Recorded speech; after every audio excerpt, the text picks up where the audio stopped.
Alas Purwo, sebuah hutan keramat yang tersembunyi di ujung timur Pulau Jawa, menyimpan lebih dari sekadar keindahan alam. Di balik pepohonan rindang dan padang rumput luas, tersimpan cerita-cerita misterius yang membuat bulu kuduk berdiri. Penduduk sekitar sering membisikkan desas-desus tentang orang-orang yang hilang tanpa jejak di dalamnya. Mereka yang pernah masuk ke hutan ini bercerita tentang suara-suara aneh, bayangan yang tak kasat mata, dan energi yang terasa berat, seolah ada sesuatu yang selalu mengawasi. Namun, hanya sedikit yang berani mengungkap apa yang sebenarnya terjadi di sana. Sebagian besar memilih diam, menghormati apa yang dianggap sebagai penjaga Alas Purwo. Bagi mereka, ini bukan sekadar hutan, melainkan gerbang menuju dunia lain yang tak bisa dijelaskan dengan logika. Malam di Alas Purwo bukanlah malam biasa. Di saat langit gelap dan angin berhenti bertiup, keheningan berubah menjadi tanda-tanda yang tak semua orang mampu pahami. Apa yang sebenarnya tersembunyi di dalam hutan ini? Apakah benar tempat ini menjadi rumah bagi kekuatan yang tidak terlihat? Dan mengapa selalu ada cerita tentang mereka yang tak pernah kembali? Mari kita telusuri bersama. Sebuah kisah yang mungkin akan membuat Anda berpikir dua kali sebelum menjejakkan kaki di Alas Purwo. Pagi itu, 6 turis asal Amerika tiba di pintu masuk Alas Purwo dengan ransel di punggung dan kamera tergantung di leher mereka. 3 perempuan dan 3 laki-laki ini adalah backpacker yang tengah menjelajahi keindahan Indonesia, mencari tempat-tempat eksotis dan tak biasa. Wajah mereka dipenuhi semangat, penuh tawa dan canda. Namun, semangat itu membuat mereka mengabaikan papan-papan peringatan di sepanjang jalan masuk hutan. Papan-papan itu bertuliskan larangan keras untuk bersikap tidak sopan atau mengganggu harmoni tempat tersebut. Mereka terus berjalan, menyusuri jalan setapak yang semakin masuk ke dalam. Udara terasa segar, dan suara alam mengiringi langkah mereka. Setelah beberapa waktu, mereka tiba di sebuah padang rumput luas yang dikelilingi pohon-pohon besar dengan akar-akar yang menjuntai seperti tirai. Tempat itu terasa sejuk dan tenang, terlalu tenang jika diperhatikan lebih saksama. Namun, mereka tidak peduli. Tanpa berpikir panjang, mereka memutuskan untuk mendirikan tenda di sana dan bermalam. Mereka tidak tahu, keputusan ini akan menjadi awal dari serangkaian kejadian aneh yang tak pernah mereka bayangkan. Malam itu, suasana di padang rumput berubah menjadi riuh. Para turis mulai berpesta, membuka minuman keras dan memutar musik dari speaker kecil. Tawa mereka menggema di tengah keheningan hutan, memecah kesunyian yang sebelumnya terasa damai. Salah satu dari mereka, seorang pria bernama Jack, mulai menari di bawah pohon beringin besar yang berdiri megah di tengah area itu. Tarian itu tidak biasa, gerakannya liar, seolah melecehkan sesuatu yang tak terlihat. Teman-temannya menertawakannya tanpa sadar bahwa apa yang mereka lakukan telah melewati batas. Angin yang tadinya lembut kini berubah dingin, bahkan menusuk kulit. Salah satu turis perempuan, Anna, mulai merasa tidak nyaman. Ia mengaku pada temannya bahwa ia merasa ada yang mengawasinya dari balik pepohonan. Seperti ada sesuatu di sana, bisiknya pelan sambil menunjuk ke arah gelap. Namun, ketika ia menoleh untuk memastikan, tidak ada apa-apa. Temannya hanya tertawa, menganggap Anna terlalu paranoid. Tetapi Anna tahu, ada yang tidak beres. Suasana malam itu, meskipun masih diiringi tawa mereka, perlahan menjadi berat, seolah hutan itu menyimpan sesuatu yang tidak ingin diganggu. Menjelang tengah malam, suasana berubah drastis. Tawa mereka tiba-tiba terhenti, speaker mati mendadak tanpa sebab, dan lampu senter mereka mulai berkedip sebelum padam total. Gelap gulita menyelimuti padang rumput. Tidak ada suara musik, tidak ada obrolan, hanya desiran angin dan suara burung hantu yang terdengar dari kejauhan. Apa yang terjadi? Bisik salah satu dari mereka dengan nada panik. Tidak ada yang menjawab. Mereka semua merasakan hal yang sama. Perasaan bahwa sesuatu sedang mengintai di kegelapan. Satu persatu dari mereka mulai menghilang. Jack, yang tadinya berdiri di tengah tenda, tiba-tiba tidak ada. Beberapa saat kemudian, Anna yang duduk di tepi api unggun juga lenyap. Teman-teman mereka mulai mencari dengan panik, memanggil nama satu sama lain. Tetapi hanya keheningan yang menjawab. Tidak ada jejak, tidak ada suara langkah kaki, hanya tenda dan peralatan yang berserakan, seolah-olah tidak pernah ada siapapun di sana. Malam itu berakhir dengan kegelapan yang lebih pekat dari biasanya, dan saat pagi tiba, hanya tenda kosong yang tersisa di tempat itu. Keesokan paginya, seorang pemandu lokal bernama Pak Wiryo datang untuk memeriksa area tersebut. Ia menemukan tenda yang ditinggalkan dengan peralatan berantakan di sekitarnya, tetapi tidak ada tanda-tanda keenam turis itu. Pak Wiryo mengerutkan kening, merasa ada sesuatu yang janggal. Sebagai orang yang telah mengenal hutan ini selama puluhan tahun, ia tahu betul bahwa Alas Purwo bukan tempat yang bisa diperlakukan sembarangan. Hati-hati, ia berjalan mengitari area tersebut. Matanya tajam mencari petunjuk. Pandangan Pak Wiryo tertuju pada pohon beringin besar di dekat tenda. Akar-akar menjuntai seperti tirai yang menyembunyikan sesuatu. Di bawahnya, ia melihat jejak kaki telanjang yang tampak baru. Tetapi jejak itu berakhir begitu saja di tengah akar-akar pohon. Samar-samar, ia merasa ada sesuatu yang mengawasi dari balik pepohonan. Tetapi ia tidak bisa memastikan apa itu. Perasaan takut mulai menyusup ke dalam dirinya. Ia menarik napas panjang dan berkata pelan kepada rekan-rekannya yang datang bersamanya. Kita harus pergi sekarang. Jangan bertanya apa-apa. Tinggalkan tempat ini. Sebelum meninggalkan tempat itu, salah satu wisatawan yang ikut bersama Pak Wiryo mengambil foto ke arah pohon beringin besar. Ia ingin menjadikannya kenang-kenangan, tanpa menyadari apa yang akan tertangkap oleh kameranya. Malam harinya, ketika kembali ke penginapan, ia memeriksa hasil fotonya dengan penuh semangat. Namun, raut wajahnya berubah seketika menjadi pucat pasi. Di antara akar-akar besar pohon beringin, terlihat samar 6 bayangan berdiri. Mereka menatap lurus ke arah kamera dengan ekspresi kosong. Mata mereka seperti tak memiliki jiwa. Foto itu langsung menyebar di kalangan warga sekitar, membuat desas-desus tentang kejadian aneh di Alas Purwo semakin memanas. Banyak yang percaya bahwa bayangan itu adalah sosok keenam turis yang hilang, namun dalam bentuk yang sudah tidak lagi manusiawi. Berita ini sampai ke telinga kepala desa, yang segera memanggil seorang dukun terkenal, Mbah Sastro, untuk mencari tahu apa yang sebenarnya terjadi. Hutan ini punya penjaga, ujar Mbah Sastro ketika mendengar cerita tersebut. Dan mereka tidak suka dengan orang yang tidak tahu adat.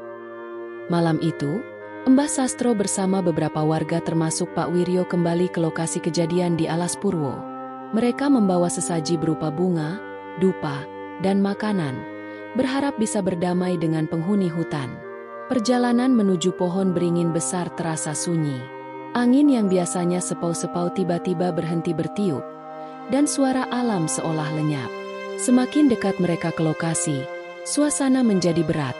Seperti ada tekanan yang tak kasat mata. Semua yang hadir bisa merasakannya, tapi tak ada yang berani berbicara. Setibanya di bawah pohon beringin besar, Mbah Sastro mulai menyiapkan ritual. Ia menaburkan bunga di sekitar lingkaran akar pohon, menyalakan dupa, dan mengucapkan doa dengan suara pelan namun mantap. Udara di sekitar mereka terasa semakin dingin, dan aroma dupa yang pekat memenuhi tempat itu. Tiba-tiba, dari balik pepohonan, terdengar suara langkah kaki yang menyeret tanah. Perlahan, keenam turis yang hilang muncul dari kegelapan, berjalan ke arah mereka. Tetapi, ada yang aneh. Wajah mereka kosong, mata terbelalak, dan kulit mereka pucat, seperti tak lagi memiliki kehidupan. Mereka berhenti di bawah pohon beringin, hanya berdiri mematung tanpa mengatakan sepatah kata pun. Mbah Sastro mencoba berkomunikasi, bertanya apakah mereka baik-baik saja, tetapi tidak ada jawaban. Udara terasa semakin berat, dan suasana berubah menjadi semakin mencekam. Salah satu dari warga yang hadir bergumam lirih, "Apa mereka masih hidup?" Pak Wiryo hanya bisa menelan ludah, sementara Mbah Sastro melanjutkan mantranya. Ia tahu bahwa ini lebih dari sekadar fenomena biasa. Keenam turis itu telah menyentuh sesuatu yang tidak seharusnya mereka ganggu. Di tengah suasana yang kian mencekam, Mbah Sastro menghentikan doa-doanya dan menatap keenam turis yang berdiri kaku di depan mereka. "Ada yang tidak beres," katanya pelan namun tegas. Ia mendekati salah satu dari mereka, seorang pria bernama Mark, yang terlihat lebih lemas dibandingkan yang lain. Mbah Sastro menutup mata pria itu dengan telapak tangannya dan mulai melantunkan doa dengan nada rendah. Saat itu juga, tubuh Mark tersentak, dan dari mulutnya keluar suara yang tidak wajar, berat, parau, dan terdengar seperti suara orang tua. "Kalian telah melanggar batas kami." Suara itu bergema, membuat semua orang di tempat itu bergidik. "Kami telah diam, tapi kalian tidak menghormati tempat ini." Semua yang hadir membeku. Suara itu melanjutkan, "Satu harus tinggal sebagai penebus." Pernyataan itu menghantam mereka seperti petir. Mbah Sastro menoleh ke arah pohon beringin besar, lalu kembali menatap Mark dengan wajah yang tampak lelah namun tetap tenang. "Apa tidak ada cara lain?" tanyanya, seolah berbicara kepada sesuatu yang tak terlihat. Tidak ada jawaban, hanya keheningan yang memekakan telinga. Mbah Sastro kemudian memutuskan untuk bernegosiasi dengan makhluk gaib penghuni tempat itu. "Kami mohon maaf atas kesalahan yang mereka lakukan. Berikan mereka kesempatan untuk pergi. Kami akan memberikan sesaji tambahan sebagai bentuk penghormatan." Udara di sekitar mereka terasa semakin dingin, dan aroma dupa semakin pekat. Pohon beringin besar itu mengeluarkan suara gemerisik seperti ada sesuatu yang bergerak di dalamnya. Semua orang menahan napas, menunggu apa yang akan terjadi selanjutnya. Tiba-tiba, tubuh Mark terjatuh ke tanah. Ia terengah-engah, dan saat membuka matanya, ia kembali menjadi dirinya sendiri. "Apa yang terjadi?" tanyanya dengan suara serak. Mbah Sastro menghela napas panjang. "Kalian beruntung malam ini. Mereka mengampuni, tetapi ingat, ini adalah peringatan. Jangan pernah mengulanginya lagi." Dengan suara berat, ia memberi isyarat kepada semua orang untuk segera meninggalkan tempat itu sebelum sesuatu yang lebih buruk terjadi. Setelah kejadian itu, Mbah Sastro segera mengarahkan rombongan untuk meninggalkan tempat tersebut. Pak Wiryo membantu Mark berdiri, sementara yang lain, masih pucat dan gemetar, berjalan perlahan menjauhi pohon beringin. Keheningan mengiringi langkah mereka. Tidak ada yang berbicara, tetapi semua tahu bahwa sesuatu yang besar baru saja terjadi. Saat mereka mendekati batas hutan, Pak Wiryo berhenti sejenak dan menoleh ke belakang. Di sela akar-akar pohon beringin, ia melihat sesuatu yang membuat bulu kuduknya berdiri. Sebuah bayangan besar dengan mata merah menyala, mengawasi mereka dari kejauhan. Ia tidak mengatakan apapun dan kembali berjalan dengan cepat. Mbah Sastro berjalan paling belakang, memastikan tidak ada yang tertinggal. Namun, ketika mereka hampir sampai di pintu keluar hutan, ia berhenti dan berkata dengan suara pelan, "Alas Purwo tidak pernah melupakan siapa yang datang dan pergi." Perkataannya membuat suasana semakin mencekam, seolah memberi peringatan bahwa semua yang terjadi tadi bukan akhir dari kisah ini. Hutan itu menyimpan rahasia yang tak bisa sepenuhnya dipahami oleh manusia. Setibanya di desa, keenam turis dibawa ke balai desa untuk dipastikan keadaannya. Mark masih terlihat lemas, sementara yang lain hanya bisa duduk terdiam, mencoba mencerna apa yang baru saja mereka alami.